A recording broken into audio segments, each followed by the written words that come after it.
ကျွန်တော်ဒီ storm တော့ short ယူ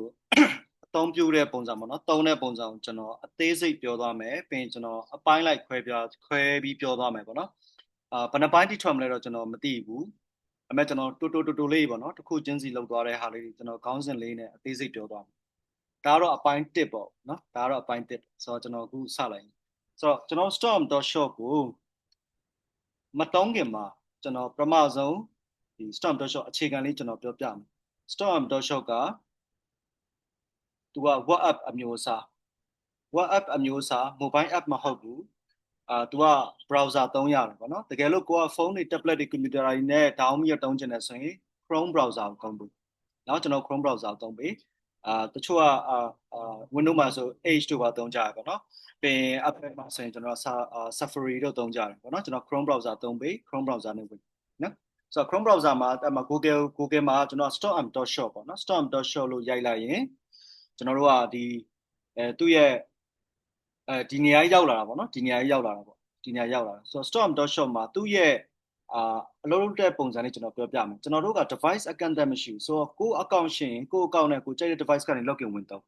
အဲ့ဒီပုံစံမျိုး browser မှာသုံးချင်တယ်ဆိုရင်ကြိုက်တဲ့ browser နဲ့သုံးကိုယ့်ဖုန်းနဲ့ tablet တွေထဲမှာသုံးချင်တယ်ဆိုရင်ကိုက Chrome browser နဲ့သုံးဒီကောင်ကအခြေခံပေါ့နော်ပြီး device အကန့်အသတ်မလုပ်ထားတဲ့အတွက်ကိုယ့် account ရှိရင်ကိုကြိုက်တဲ့လို့သုံး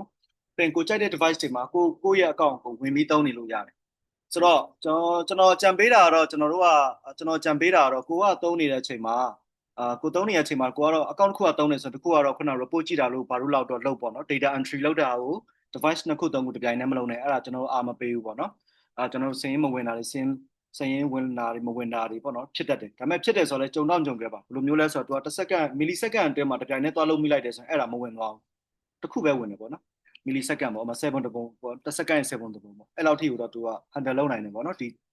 computing power အားရရောကျွန်တော်တို့ရဲ့ဒီလက်ရှိကျွန်တော် system design ဆွဲထားတဲ့အနေအထားရပါတော့ဒါကဘာမှကျွန်တော်မလုပ်သေးဘူးဒါအပိုင်း1ပဲဆိုပါတော့ပေါ့နော်အခြေခံပေါ့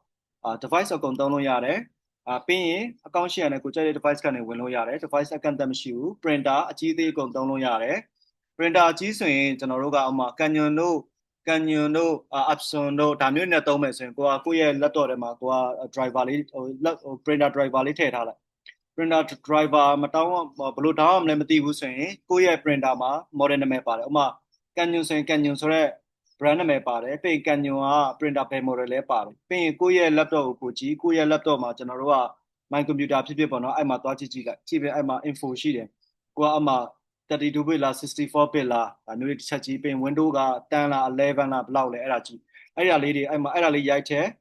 ဥပမာနော် Windows 10 34 bit Canon model number ဒါမျိုးပေါ့နော်အဲ့ဒါလေးရိုက်ထည့်လိုက်ရင် free download ပေါ့နော်အဲ့ဒါလေး Google မှာရိုက်ထည့်လိုက်ရင်သူက driver ရောက်တဲ့ရက်ကိုပြပေးလိမ့်မယ် Google ကနော်အဲ့မှာသွား download လုပ်လိုက်အဲ့ဒါ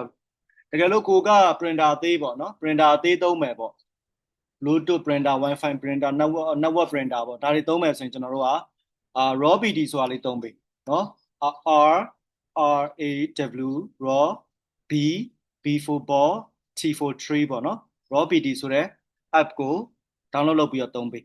ကြားခံပေါ့နော်ကျွန်တော်တို့က web app ဖြစ်တဲ့အခါကျတော့ကျွန်တော်တို့ကအဲ့လိုဖုန်းတွေ tablet တွေနဲ့ကျွန်တော်တို့ကဟို Bluetooth printer လေးတွေသုံးရမယ်ဆိုရင်အဲ့ဒီကြားထဲက service app လေးတွေသုံးပေးရတယ်အဲ့ဒါဆိုရပြီဒါကတော့ကျွန်တော် storm.short ရဲ့အခြေခံအပိုင်း1ပေါ့နော်